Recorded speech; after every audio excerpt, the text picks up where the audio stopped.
Hello viewers, আসসালামু আলাইকুম। আশা করি সবাই ভালো আছেন, সুস্থ আছেন। তো বন্ধুরা, আজকে আমি ভূগোল, পরিবেশ ও দুর্যোগ ব্যবস্থাপনা অংশের ষষ্ঠ পর্বের সমাধান দেওয়ার চেষ্টা করব ইনশাল্লাহ।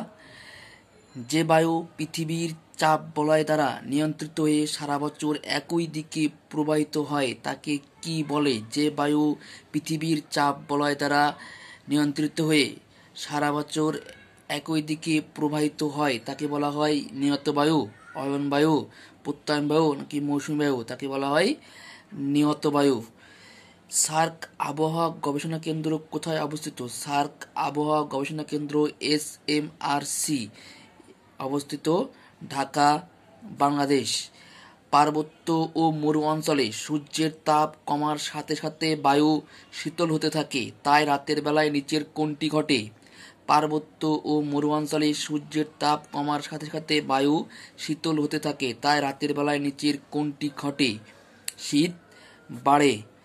গ্রিনহাউস ইফেক্টের পরিণতিতে বাংলাদেশের সবচেয়ে গুরুতর ক্ষতি কি হবে? গ্রিনহাউস ইফেক্টের পরিণতিতে বাংলাদেশের সবচেয়ে গুরুতর ক্ষতি হবে নিম্নভূমি নিমজ্জিত হবে। ঘূর্ণিঝড় সিডর বাংলাদেশ উপকূলে কবে আঘাত আনে? ঘূর্ণিঝড় সিডর বাংলাদেশ উপকূলে আঘাত হানে 15 নভেম্বর 2007 সালে। জাতীয় দুর্যোগ প্রস্তুতি দিবস কবে? জাতীয় দুর্যোগ প্রস্তুতি দিবস 10 মার্চ। বাংলাদেশ বর্তমানে বাংলাদেশ ও ভারতের মধ্যকার অমীমাংসিত সীমান্তের দৈর্ঘ্য। বর্তমানে বাংলাদেশ ও ভারতের মধ্যকার অমীমাংসিত সীমান্তের দৈর্ঘ্য 2 কিলোমিটার। এশিয়া তথা পৃথিবীর বৃহত্তম সাগর কোনটি? এশিয়া তথা পৃথিবীর বৃহত্তম সাগর হচ্ছে দক্ষিণ চীন সাগর।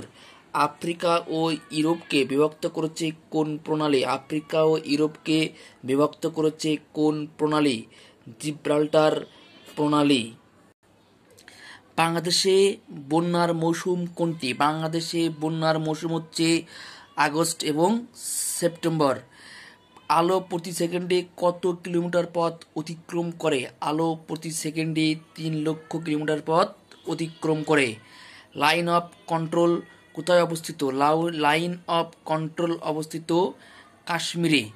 সমুদ্রতল থেকে অন্তত 1000 মিটারের বেশি উঁচু সুবিস্তৃত ও খাড়া ঢাল বিশিষ্ট শিলাস্তূপকে কি বলে? সমুদ্র সমতল থেকে 1000 মিটারের বেশি উঁচু সুবিস্তৃত ও খাড়া ঢাল বিশিষ্ট শিলাস্তূপকে বলা হয় পর্বত। বায়ুমণ্ডলে অক্সিজেনের পরিমাণ শতকরা কত অংশ? বায়ুমণ্ডলে অক্সিজেনের পরিমাণ শতকরা 20.71%। মৃত্যুর দরজা বলা হয় কোন প্রণালীকে? মৃত্যুর দরজা বলা হয় বাব এল মানদেব প্রণালীকে।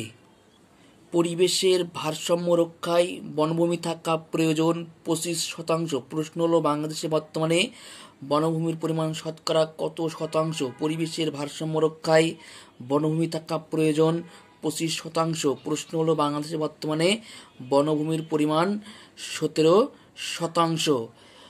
অঞ্চল হিসেবে বাংলাদেশের বৃহত্তম বনভূমি কোথায় অবস্থিত? অঞ্চল হিসেবে বাংলাদেশের বৃহত্তম বনভূমি পার্বত্য চট্টগ্রাম অঞ্চলের বনভূমি। প্রাকৃতিক দুর্যোগ ব্যবস্থাপনার ক্ষেত্রে নিম্নের কোন পর্যায়ে ব্যবস্থাপনা গ্রহণ সবচেয়ে ফলপ্রসূ হবে? প্রাকৃতিক দুর্যোগ ব্যবস্থাপনার ক্ষেত্রে নিম্নের কোন পর্যায়ে ব্যবস্থাপনা গ্রহণ সবচেয়ে ফলপ্রসূ হবে? কমিউনিটি পর্যায়ে। বাংলাদেশে বার্ষিক গড় বৃষ্টিপাতের পরিমাণ কত মিলিমিটার? বাংলাদেশে বার্ষিক গড় বৃষ্টিপাতের পরিমাণ হচ্ছে 2300 মিলিমিটার। তো বন্ধুরা, আজকের এ পর্যন্তই। যদি আমার ভিডিওটি ভালো লেগে থাকে তো অবশ্যই সাবস্ক্রাইব করবেন এবং লাইক, কমেন্ট, শেয়ার করতে ভুলবেন না। আল্লাহ হাফেজ।